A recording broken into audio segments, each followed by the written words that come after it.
Hidup, hidup, hidup, hidup, hidup Islam, hidup Islam, hidup, hidup, hidup, hidup, hidup Islam, hidup Islam, hidup, hidup, hidup, hidup, hidup Islam, hidup Islam. Saudara yang saya muliakan, hari ini kita berhimpun sebagai hamba Allah.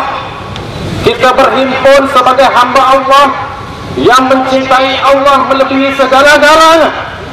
Kita berhimpun untuk menyatakan komitmen kita, sikap kita yang jelas bahawa Allah mengatasi segala-galanya.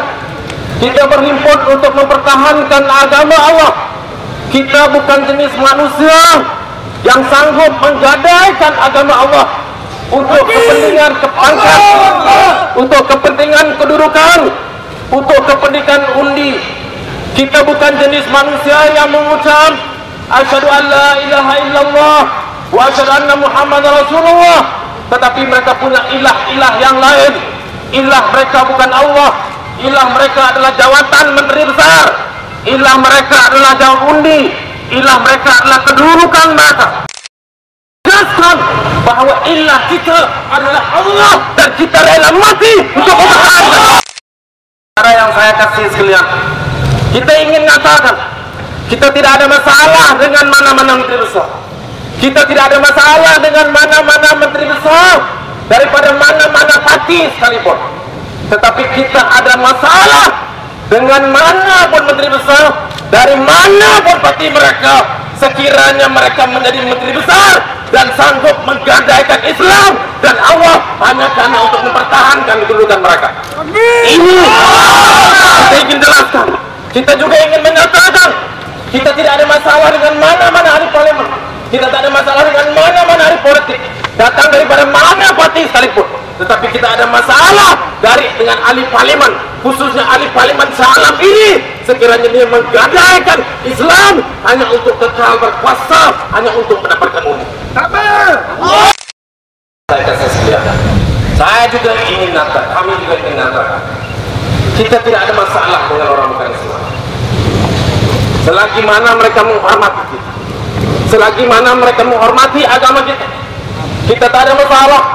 Selama puluhan tahun semenjak merdeka, apakah kita sebagai pemimpin Islam pernah menzalimi mereka yang bukan Islam hanya karena mereka bukan Islam? Tidak. Berapa banyak kuil dan gereja yang runtuh hanya karena mereka bukan daripada golongan Islam? Mana tuan-tuan?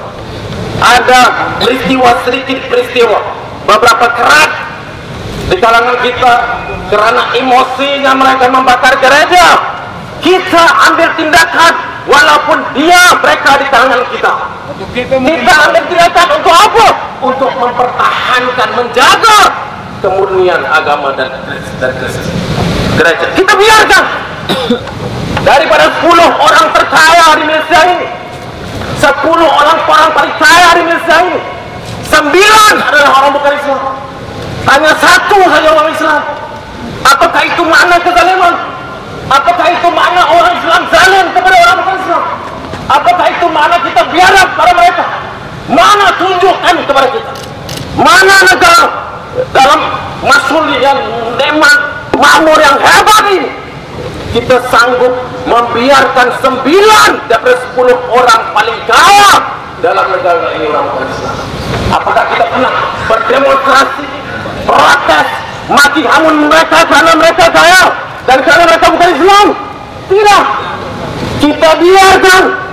Tetapi jangan sampai pijak kepada kita. Jangan sampai biadab kepada agama kita. Jangan sampai hilangkan marwah. Sebab itu kita nak beritahu kepada orang-orang bukan Islam, we have no problem with you. We have no problem with non-Muslim. Malah selama ini kita menjaga kepentingan mereka. Kita membela mereka, malah sehingga orang kita sendiri ditangkap dan dipenjara.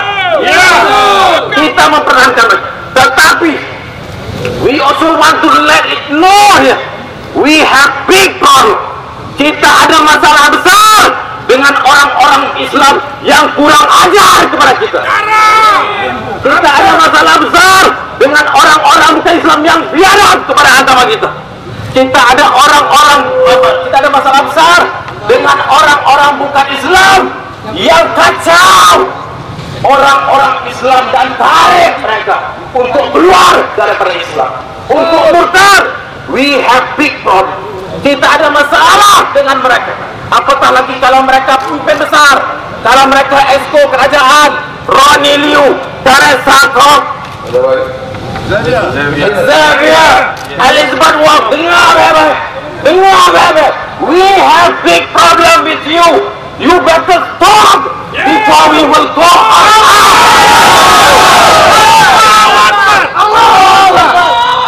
Dan saya kasih dengar, kita diajak oleh Rasulullah SAW untuk membela dan mempertahankan orang Islam.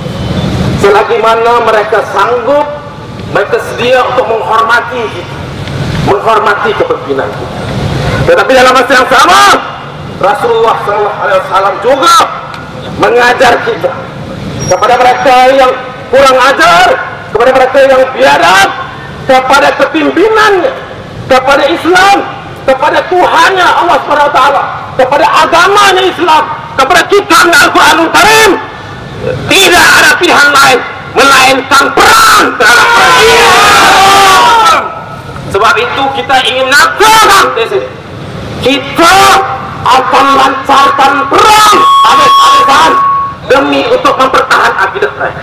Sekiranya mereka tidak berhenti, dan juga ejen-ejen mereka, bukan sekadar pimpin-pimpin, ejen-ejen mereka, Malaysia kini, Malaysia insider yang bertingkat biadab kepada jabatan agama Islam, memfitnah jabatan agama Islam, kononnya kita ceroboh, kononnya kita tidak beradab, padahal jabatan agama Islam masuk ke premis mereka dengan penuh adab. Malaysia kini dan Malaysia insider, we are going to give you a very, very last warning. Our warning is a serious warning. If you don't stop all this rubbish, we will go and burn you down. Kita akan bakar mereka. Karena mereka jelas mereka adalah pengkhianat bangsa Islam. Sebab itu Islam, kita ambil semangat Ramadan ini, kita pertahankan akidah umat Islam. Kita bagi message pada perhimpunan ini, kita sedia untuk berperang dengan mereka. Kalau mereka berbicara, Allahu Akbar, Allahu Akbar, Allahu Akbar.